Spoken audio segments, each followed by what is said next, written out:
Stefan Browning.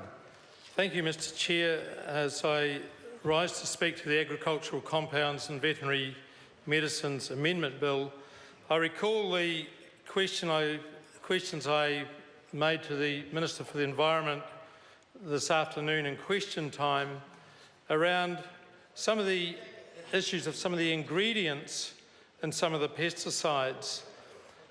And these ingredients, and this one was, it's got a name, polyethoxylated tallow-amine, and it's much easier to say POEA.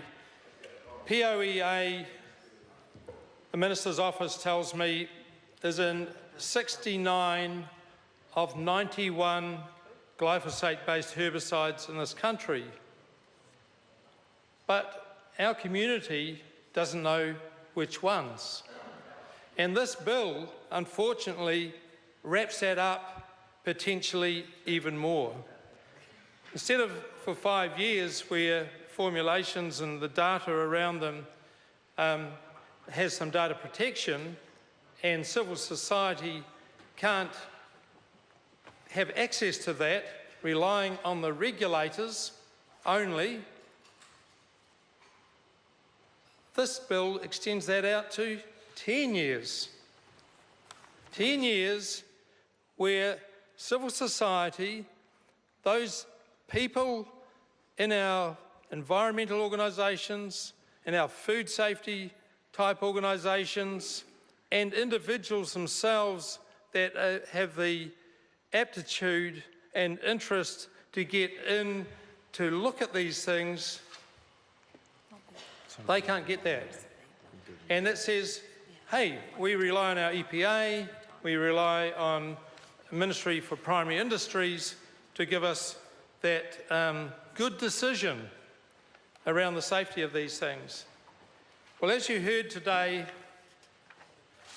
the Minister says he's got full faith in the EPA, full faith in the agencies to be getting these decisions right, and he doesn't intend to have POEA pulled from use in New Zealand. In fact, he was saying that we need to have more pesticides.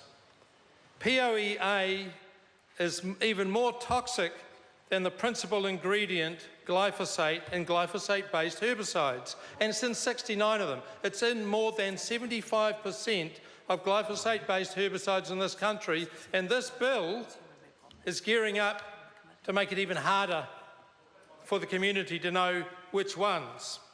And I'm open for the Minister to tell me how the community is to find out which ones have POEA in them when this government does not appear to want to remove that from the streets and parks and the food systems of this country, even though the EU Commission has recommended that all EU states remove it, and several have already and others are in train to.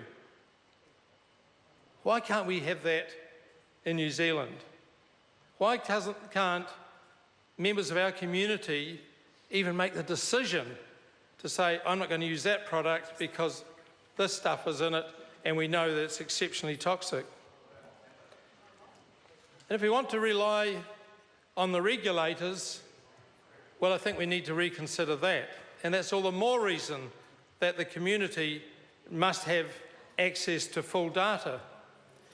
Because, and I'll use as an example, the EPA, following councils coming to them to ask them what is the issue with this glyphosate-based herbicides that we're hearing that the Greens are campaigning on and other community groups are campaigning on to get out of their food systems, out of their streets, their children's playgrounds and the parks.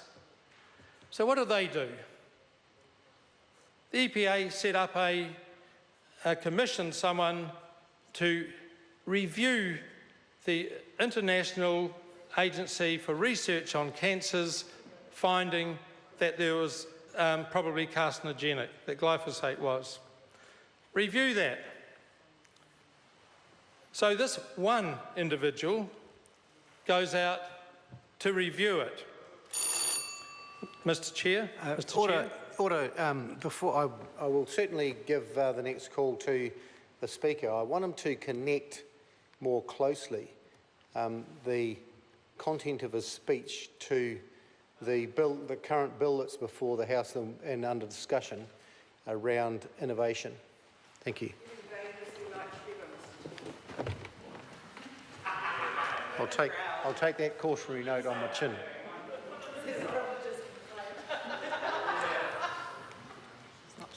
Thank you,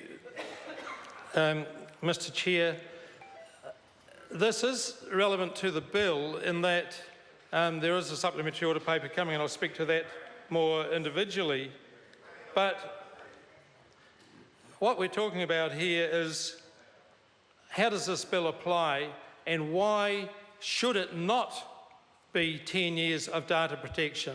And I'm saying it should not be 10 years of data protection because, for one, our regulators aren't checking out the safety enough for our community to be safe. And I'm using that story, that example, that is current, it's very recent, to show why our regulators are failing us and why we must go back down to no more than 5 years data protection. And that is because that single reviewer who decided, or the EPA decided, was going to be able to find against 17 focused toxicologists on IARC for the WHO. And what did they do? They went looking at the European Food Safety Authority's their outputs. They looked at another group called the JMPR, the Joint Pesticides Group of WHO and FAO, and they used the data or the decisions that they had used to break down what those 17 toxicologists had found. This information, I need to go on with it, it does reflect on the data protection.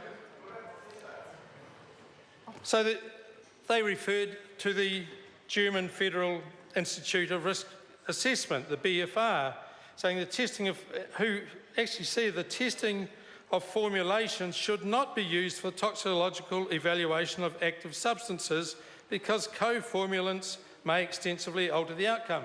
So they're saying, don't look at the full formulation, just look at a principal ingredient. These guys are not looking after the safety of their communities, and nor is our reviewer when they go using them as an example. The other one that they were told to do by the EPA, the reviewer was told to do by the EPA, was to look at the European Food Safety Authority. The European Food Safety Authority concluded that the genotoxic potential of such complete formulations should be further assessed. They actually acknowledged that there might be risk around carcinogenicity through the genotoxicity in there. But what did our EPA reviewer say in the end? That it probably wasn't carcinogenic. I can go on at length on that, and I won't because I don't want to concern you on that. But what I'm saying is we cannot rely on our EPA or MPI, and yet our Ministry of Health relies on both of them to get it right. And you know, what we're saying here, or what this bill is saying, is we've got to wrap the information about this up for 10 years. 10 years. That stuff is causing significant harm to communities internationally. Europe, the European Commission knows that. It says ban it. We say give them 10 years more protection, data protection, and don't remove it. Don't remove it. We can trust our EPA. We can't trust our EPA. We can't trust our EPA. I've got a list here of those herbicides.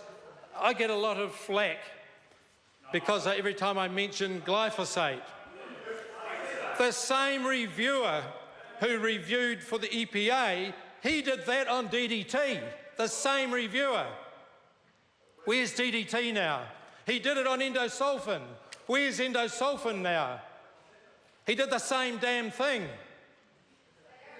And he's done it on glyphosate using industry science. 4 out of 5 of the papers that he refers to were supplied by Monsanto-paid researchers. And you may laugh your bits off, but the community isn't laughing. The community wants us out of here. Thank you, Mr. Chair. I call the Honourable Joe Goodhue. Mr. Chair.